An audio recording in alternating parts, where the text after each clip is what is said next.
Yes, there are a lot of questions that should be answered, but I was not able to ask questions.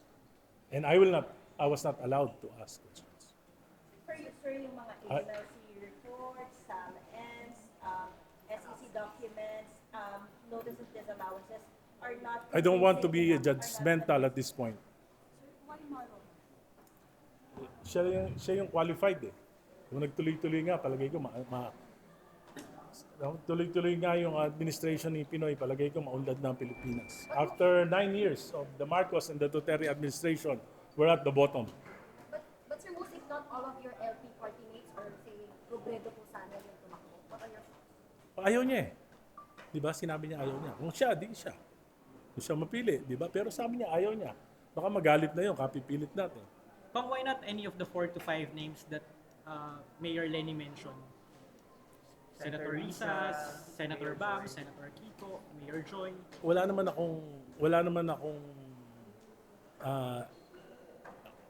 maliwanag naman na ang pinaniniwalaan ko yung kakayahan ni Mar Rojas. Maski si Mar Rojas, sabi niya, ano ba bago? Biboto pa ba ako? Dapat baguhin natin kako. Hindi dapat ang magbago yung kandidato. Ang magbago yung mga pag-iisip ng tao.